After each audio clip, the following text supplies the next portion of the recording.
परम शांति बाबू जी। ये शिव योग के बारे में बताइए कि शिव योग क्या है और शिव योग से ऊपर भी क्या है, ये बताएंगे जरा परम शांति। पहले तो शिव योग का मतलब समझिए। शिव और योग, शिव तीन रूप में होते हैं। शिव निराकारी रूप में होते हैं, शिव आकारी रूप में होते हैं और शिव के अवतार साकारी रूप में, जैसे शंकर हिमालय में रहते हैं, वो अवतार है।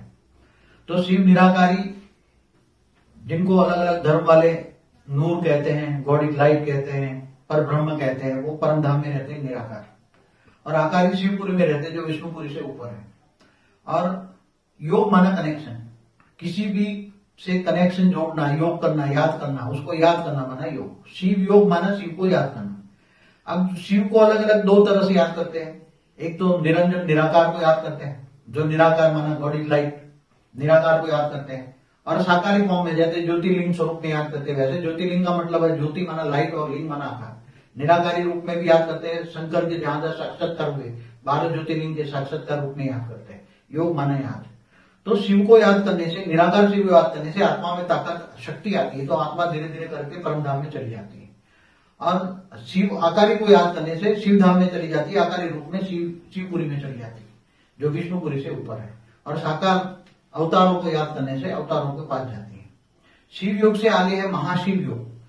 तो शिव तो एक ब्रह्मांड का मालिक है। एक ब्रह्मांड माना एक सोलर सिस्टम माना एक ब्रह्मांड।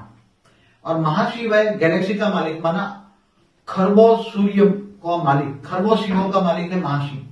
गैलेक्सी माना आकाश गंगाओं का मालिक है महाशिव। महाशिव को तुम नॉलेज हो, महाशिव का नॉलेज हो, महाशिव को याद करो तो तुम महाशिव के पास चले जाओगे। योग माना कनेक्शन जुड़ेगा, महाशिव से पावर आएगा तो तुम गैलेक्सी के पास चले जाओगे, महाशिव के पास चले जाओगे। इसलिए शिव जी हमेशा महाशिव को याद, हाँ, शिव हमेशा महाशिव को ही याद करते हैं। महाशिव माना गैलेक्सी भी बनाई कैसे? महाशिव ने सोचा और एक संकल्प किया, निराकार ने, महाशिव ने सोचा और मैं अनंत आनंद बन जाऊं। तो इसने सोचने से अरबों खरबों शिव निराकार पैदा हो गए, तो गैलेक्सी बनी। शिव ने भी ब्रह्मांड बनाया, गैलेक्सी बन गई। ऐसी तरह महाशिव से भी आगे, महाशिव मतलब अरब खरबों शिव का रचयिता है महाशिव। ऐसी तरह खरबों गैलेक्सी है, खरबों गैलेक्सी है यूनिवर्स में। तो यूनिवर्स का मालिक है परम महाशिव। तो परम महाशिव ने सोचा कि मैं एक से अनंत हो जाऊं, तो खरबों महाशिव पैदा हो गए। तो ये परम महाशिव, तुम परम महाशिव को याद करो तो तुम परम महाशिव के पास जाओगे, यूनिवर्स के मालिक बनोगे। और इससे आगे ग्रेट यूनिवर्स, ग्रेट यूनिवर्स माना परम महाशिव, परम महाशिव। इससे आगे बहुत है, जैसे मल्टीपल यूनिवर्स को मल्टीवर्स कहते हैं। तो मल्टीवर्स का यूनिवर्स का मालिक है परम महाशिव है। तुम उसका नॉलेज हो, उसको जानते हो, उसको याद करो। योग माना याद करोगे तो उससे पावर आएगी, तो तुम ग्रेट यूनिवर्स से दूर चले जाओगे और ग्रेट यूनिवर्स के मालिक बन जाओगे।